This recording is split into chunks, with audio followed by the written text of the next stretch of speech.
If your life feels messy, heavy, or out of control, it might not be your job, your schedule, or your responsibilities. It might be the things you won't let go of. In today's video, I'm sharing 10 things I'm quitting to simplify my life in 2025. Some of these are small lifestyle tweaks. Others are deep mindset shifts that have been a long time coming. Let's get into it. Number 1. Overcommitting to growth goals. Last year, my focus was growth. I pushed myself, I tried new things, I hustled hard and made serious progress. But somewhere in the middle of all that momentum, I started wondering, is this sustainable? This year, I'm quitting the idea that I need to constantly evolve at full speed. Growth is powerful, but it doesn't need to be overwhelming. In 2025, I'm shifting from intensity to intentionally. That means refining what I already built instead of chasing new peaks. I'm prioritizing balance over burnout. I have named this year my stability year. My focus is on sustainability of energy, health,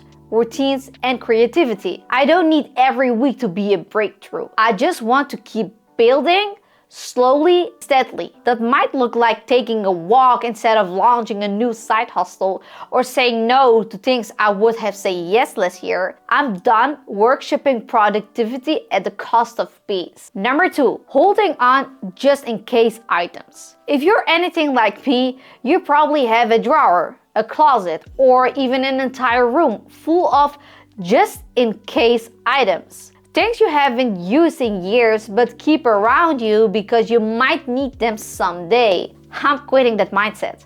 I'm not a storage unit. I'm a human, being with limited space and energy. And every item I keep that doesn't serve me takes me a mental bandwidth.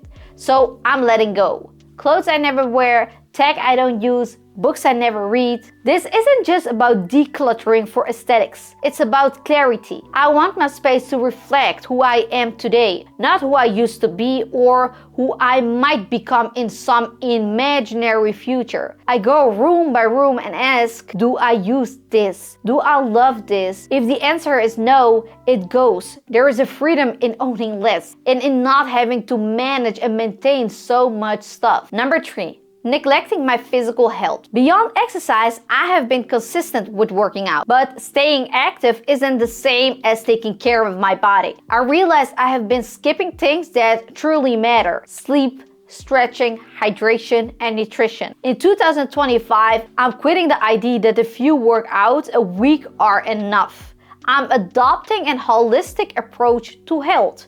That means slower mornings, daily mobility, work, better food choices, and listening to what my body needs. I'm setting up morning and evening routines that support recovery and not just achievements. I even got a non-refundable gym membership for the year. For someone who is usually frugal, that's my accountability strategy. I'm paying for it and I'm using it. And beyond the gym, I'm walking more, unplugging from the screens early in the evening, and eating food that fuels me instead of drains me. Number 4, saving money at the cost of my time for years. I prided myself on being frugal, but I started to notice something. I was often trading hours of my life to save a few dollars, whether it was watching long ad, using clunky free software, or taking on tasks I could have outsourced. My time was paying the price. This year, I'm quitting the habit of valuing money more than my time. That doesn't mean I'm throwing cash at every convenience. It just means being mindful. If spending $10 a month gives me back hours of peace, clarity, or productivity, that's an investment worth making. I now ask, what is the hour cost of this free option? And if the math doesn't work, I walk away. Number 5, thinking my actions don't matter sometimes. We convince ourselves that our efforts are too small to matter, that nobody is watching, that our voice, our habits, and our changes don't make any impact. In 2024, I received messages and emails and comments from people who were inspired to declutter and spend more intentionally or set new boundaries. Reminded me that everything we do creates ripples. In 2025, I'm quitting the idea that small actions don't matter. I'm choosing to live as if my example counts, because it does, and so does yours. Even the smallest action, like saying no to fast fashion, or cooking one homemade meal, or creating a mindful morning routine, those things really add up. They matter. Number 6, trying to be excellent in every area. There is a hidden pressure to be great at everything, to optimize every habit, look perfect, and master every system. Somehow balance it all. This year, I'm quitting perfectionism, disguised as ambition. I'm narrowing my focus to 3 main priorities and let the rest be good enough. Sometimes maintaining is more powerful than climbing. Focused energy on fewer things goes much further than diluted energy across everything. I'm building rhythms that support depth, not just breathe. If you like this video so far, like and subscribe. Number 7. Obsessing over past mistakes. I have made some bad purchases, I have made some poor decisions, and I have missed some opportunities.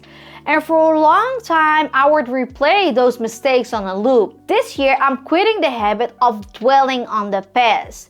Reflection is useful, rumination is destructive. I'm choosing to extract the lesson and leave the shame. Mistakes are part of the process. Every error holds data. If you learn and shift, then it served a purpose. If you keep punishing yourself, it becomes a prison. I now journal my regrets, write down what I've learned, and then literally tear up the page. Moving on is a skill, and I am practicing it. Number 8, trying to force balance. Balance sounds amazing, but ironically, chasing balance can become another source of pressure. I used to obsess. Am I working too much? Resting enough, socializing the right amount? This year, I'm quitting the obsession with a perfect balance, because life doesn't unfold in equal parts. Some seasons are busier, some are quieter, and I'm learning to flow with life, not to micromanage it. True balance isn't something you engineer minute by minute. It's something you feel over time. And I'm letting go of daily spreadsheets that track every hour. I'm trusting my body to tell me when I need rest or structure. Life is a rhythm, not a schedule. Number 9, constantly multitasking. Multitasking gives the illusion of productivity, but often leads to scattered results and a burned out brain. In 2025, I'm quitting the myth that doing more at once gets more done. I'm embracing monotasking, doing one thing at a time with full attention. That means fewer tabs open, phone on silent, and even when I rest, I'm just resting, not scrolling, planning, or half working. I'm creating focus rituals like a candle, a timer, one task, one goal. Simplicity isn't just external, it's mental. Number 10, living from a scarcity mindset. Scarcity shows up in sneaky ways. It's that voice that says there is no enough time, money, opportunities, energy. But when you live like that, you never feel safe. Even when you have enough, it's not enough. So I'm quitting that scarcity. I'm choosing to believe that I have what I need or can create it. I will believe everything is there in abundance. Abundance isn't about luxury. It's about believing there is room for your needs, your joy, your rest, and your peace. And I'm training my brain to see what's working. Practicing daily gratitude, trusting that good things don't run out, they circulate, and that my peace expands when I stop grasping and start trusting. Closing thought, simplifying your life doesn't happen in one weekend. It happens through choices, daily, quietly, and sometimes invisibly. These 10 things I'm quitting aren't rules, they're reminders. Let me know in the comments, what are you quitting this year to create more peace? And if you want to go deeper, check my other video if you're ambitious but lazy. It helps you to get more out of life.